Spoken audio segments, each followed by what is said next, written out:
தேவனிடத்தில் பண பெருக்கத்தை எவ்வாறு கேட்பது என்பதை குறித்து நான் உங்களுக்கு சொல்லுகிறேன். ஆனால் இது புதுசாக இருக்கும். பண பெருக்கத்தை கர்த்தர் இடத்துல எப்படி கேட்பது என்று. பணம் உங்களிடத்திலே இல்லை என்று நினைக்கும் போது நீங்கள் எப்படி மக்களுக்கு உதவி செய்ய முடியும்? பணப்பெருக்கம் என்பது எங்களுடைய சொகுசு வாழ்க்கையை மேம்படுத்திக் கொள்வதற்கு தேவனிடத்தில் கேட்கிறதல்ல. நாங்கள் மற்றவர்களுக்கு உதவி செய்யும்படியாக தேவனிடத்திலே அந்த ஐஸ்வர்யத்தை சம்பாதிக்கிறதுக்கான பலனை கேட்பது தான் நான் பணப்பெருக்கம் என்று உங்களுக்கு சொல்லுகிறேன். பிரியமானவர்களே, மத்தேயு 5:39 சொல்லப்படும், கேட்கிற எவனுக்கும் கொடு, உன்னிடத்தில் கடன் வாங்குகிற எவனுக்கும் முகம் கோணாதே என்று பைபிளில் சொல்லப்பட்டது. கேட்கிற எவனுக்கும் கொடுக்கிற இடத்தில் உங்களிடத்தில் பணம் இருக்கிறதா? 199 பேர் இடத்தில் இல்லை என்பதுதான் அர்த்தம். அப்போ தேவனுடைய வாக்குத்தத்தம் எப்படி உங்களிடத்தில் நிறைவேறி இருக்க வேண்டும்? கேட்கிற எவனுக்கும் கொடுக்கும் அளவுக்கு என்னிடத்தில் பணம் பெருகி இருக்க வேண்டும். அது ப்ராமிஸ்.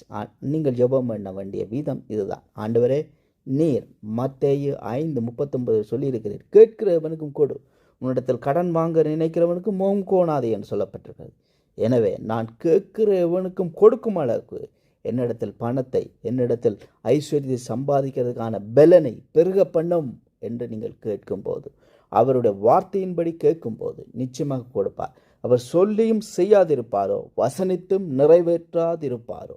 அவர் பொய் சொல்ல மனிதரல்ல, மனம் மாற மனுபுத்திரரும் அல்ல. பிரியமானவர்களே, கேளுங்கள். பைபிளில் சொல்லப்பட்ட யாக்கோபிலே, அவர்கள் விண்ணப்பம் பண்ணியும் இச்சித்தும் விண்ணப்பம் பண்ணியும் பொறாமை கொண்டும் இப்படியெல்லாம் செய்தும் அவர்கள் விண்ணப்பம் பண்ணாததினால் அவர்களுக்கு சித்திக்கிறது இல்லை என்று சொல்லப்படுகிறது. சில பேர் ஆசைப்படுகிறார்கள், கேட்கிறார்கள், பேராசைப்பட்டு எல்லாம் கேட்கிறார்கள். ஆனால் அதை மனுஷரிடத்தில் கேட்கிறார்கள், வேறு விதமாக அதை அடைய நினைக்கிறார்கள். பெரியமார்கள் அப்படி அல்ல. நீங்கள் தேவனிடத்தில் கேளுங்கள், நல்ல நோக்கத்தோடு, பரிசுத்த நோக்கத்தோடு கேளுங்கள். நான் அடுத்தவர்களுக்கு சில பேரிடத்தில் கொடுக்க விரும்புவார்கள். கொடுக்க விரும்புவது கேட்ட பணம் அவர்களிடத்தில் இல்லாதிருக்கும்.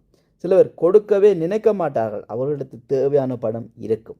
பிரியமானவர்களே, ஆனால் நீங்கள் பார்த்து கொண்டிருக்க அநேகரில் நீங்கள் கொடுக்க விரும்பியும் உங்களிடத்தில் பணம் இல்லாதிருக்கும். இப்படிப்பட்டவர்களுக்கு தான் இதை சொல்லுகிறேன். ஆண்டவரே, மத்தேயு 5:39 நீர் சொல்லியிருக்கிறீர், கேட்கிறவனுக்கும் கொடு, உன்னிடத்தில் கடன் வாங்க நினைக்கிறவனுக்கு முகம் கோணாதே என்று சொல்லப்பட்டிருக்கு. ஆண்டவரே, கேட்கிற எவனுக்கும் கொடுக்கிற அளவுக்கு என்னை பெருக பண்ணும், முகம் கோணாத அளவுக்கு என்னை பெருக பண்ணும், ஐஸ்வர்யத்தை சம்பாதிக்கான பலனை கொடும் என்று நீங்கள் இந்த வார்த்தையின்படி ஜெபம் பண்ணும்போது நிச்சயமாக உங்களுடைய இருதயத்தை உள்நோக்கங்களையும் கர்த்தர் அறிந்து உங்களுக்கு